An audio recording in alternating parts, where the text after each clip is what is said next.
Samajwadi party ने एक official शिकायत दर्ज की जिसमें एक सरकारी प्रोसेस पर गंभीर सवाल उठाए गए और सीधे सीधे एडमिनिस्ट्रेशन के काम करने के तरीके को चैलेंज किया गया।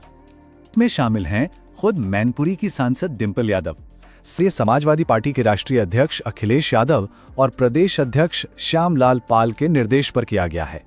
इसका सीधा सा मकसद है ये जो एसआईआर नोटिस को सुलझाने का पूरा प्रोसेस है उसमें जो दिक्कतें आ रही हैं उनका हल निकालना।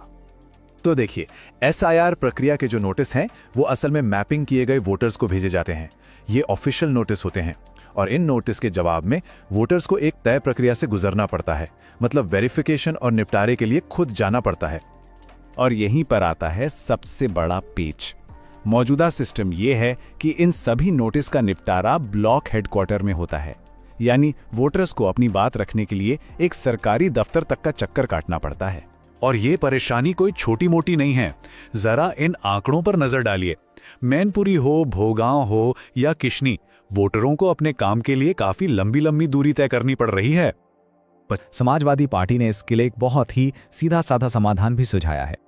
देखिए, अभी का सिस्टम यह है कि लोगों को ब्लॉक हेडक्वार्टर्स जाना पड़ता है और प्रस्ताव यह है कि पोलिंग बूथ के पास ही लोकल कैंप लगाए जाएं और वहीं इन नोटिसों का निपटारा हो। मतलब सिस्टम को लोगों के पास ले जाया जाए, ना कि लोगों को सिस्टम के पास आने पर मजबूर किया जाए। लेकिन फॉर्मल डिमांड यह है कि वोटर्स की सुविधा के लिए इन नोटिसों को निपटाने के लिए कैंप लगाए जाएं, और कहां, उनके अपने पोलिंग स्टेशन या बूथ के बिल्कुल पास, ताकि उन्हें यह लंबी और थकाने वाली यात्रा ना करनी पड़े। और मामला सिर्फ लंबी दूरी तय करने की परेशानी का नहीं है। शिकायत में एक और पहलू भी है जो बेहद गंभीर सवाल खड़े कर रहा है। अन्यथा उनके विरुद्ध एफआईआर दर्ज की जाएगी। ये लाइन सीधे शिकायत पत्र से ली गई है और यही इस आरोप का पूरा सार है।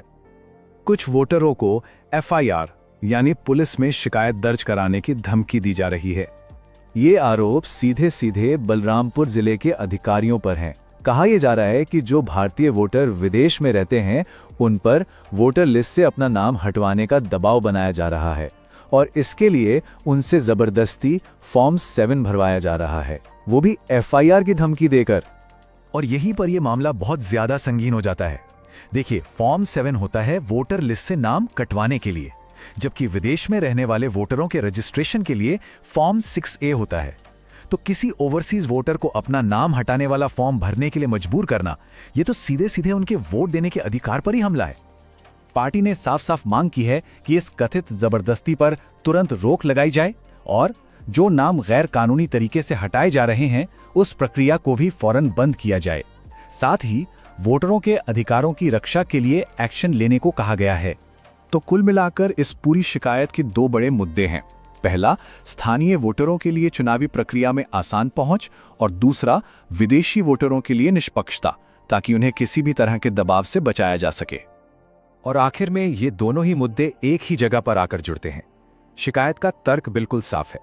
चाहे वो लंबी दूरी तय करने की मजबूरी हो या फिर एफआईआर की धमकी का डर, ये दोनों ही चीजें वोट देने के हमारे मौलिक अधिकार को कमजोर करती हैं।